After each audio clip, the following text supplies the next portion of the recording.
Sup Tankers, Space Bandit here with another episode of World of Tanks, and this time around we are on map Redshire, and in this episode we're gonna show you a very powerful position, especially if you have a tank with a little bit of armor and some speed. If you get yourself in this position fast, you will definitely have a good game.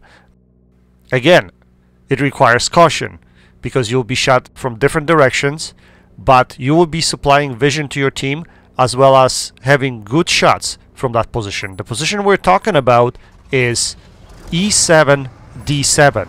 Now remember, you gotta get into this position fast in order to have impact in the game.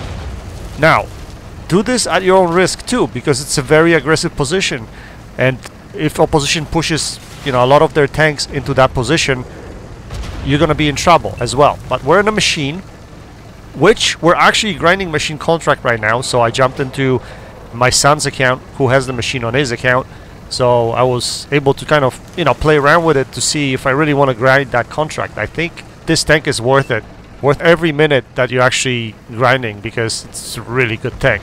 So see this house over here, that's key. That house or that building gives you protection, and here you can see me taking early shots of damage into these guys approaching position B8, because that's quite common. B8 position is quite common for the opposition, and the ones that are late, that started off late, like this guy, we're gonna be able to feast on him pretty much. But you notice there, everyone's shooting at us because on top of the ridgeline, the enemy likes to post at the top of the ridgeline in location D4, C4, D4, around that area. So you'll be targeted in here. So that building here is key. And it's also key to have some armor. Machine has beautiful turret armor. It has very good gun depression. So we're gonna work this position to best of our advantage. And we will be able to spot these guys, shoot at some light tanks, as I'm doing right over here. And pick and choose which side we want to poke on. So we're poking on the left side right now. We put some damaging shots into those light tanks, which was key. And we're just gonna keep poking from behind this building.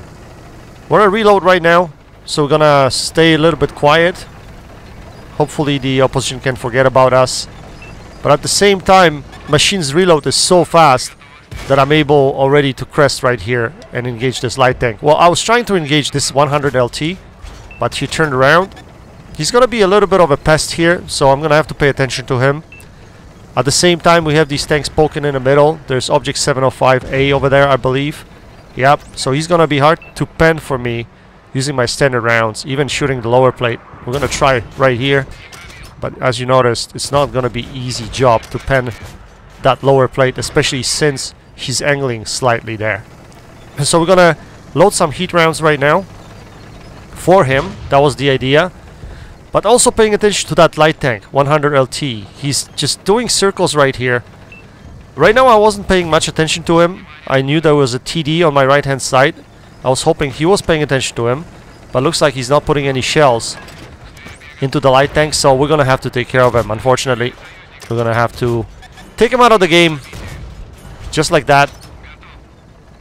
We have one more shell remaining, so we're gonna see if we can put it into someone in the middle here. Can't really find anyone to shoot at, so we're gonna go on a reload.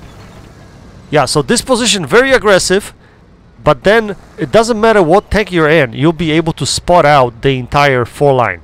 And this is where the opposition is sitting. Their tanks are usually sitting on top of that ridge line. So if you're like in a heavy tank, very fast heavy tank with good armor, like 113 for instance, or some of the Soviet heavy tanks that have speed like IS-7, you'll be able to get into this position very fast, and you will have significant impact in the game, because you'll do spotting as well as damage. And that building here is key. It's a non-destructible building, so you'll be able to poke left, right side, and yeah, pretty much do your damage. So right now it seems like we're winning this game significantly, so I'm gonna move up. We're gonna try to go underneath this ridgeline where this light tank is, and hopefully shoot these guys that are on the right hand side. I still have a lot of HP left, so I can sacrifice some of that. Now that Vengeance is sitting in a pretty decent position, so I won't be able to dig him out easily. As you notice there, he's hiding pretty well. Bit frustrating for me, because I could have gotten a little bit more damage there, but hey, it is what it is. We're gonna Try last shot and he dips, so we missed that shot unfortunately, but it doesn't matter. I think that game is already in the bag. What we're gonna do now is we're gonna crest the ridgeline on top and yeah, put final shells of damage to whoever is there. This chieftain is still relatively full health, so you have a lot of HP to chew through right there, and that's what we're gonna try to do. We're gonna focus the RD first. No shot at RD, so we're gonna kill the low health tank first. This general, I probably shouldn't have wasted a shell on him. Should have just went for the chieftain. Actually, a couple mistakes I'm gonna point out here that I made after I watched this replay later on. I'm gonna put 2 shells into this chieftain. I should have just rammed him right here. So that's what Machine is good at, ramming. You can really take advantage of that because you have AMX 50B hull on this tank. So you are able to ram tanks for a lot of damage. So that was my mistake. And I realized that later on in the game, and I'm gonna ram him right here once he lost all of his HP.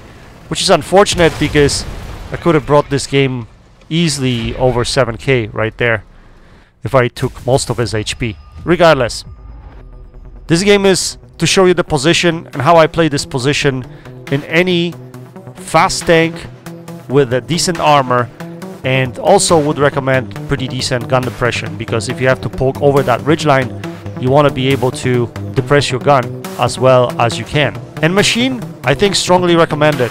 If you haven't started grinding that contract, I suggest that you do, because you will enjoy this machine. I know it's a grind, it's a crazy grind, difficult grind, but at the end of the day, I think it's worth it. Anyway guys, I hope you enjoyed this video. That's it for now. Until next time, happy tanking, Space Bandit, check it out.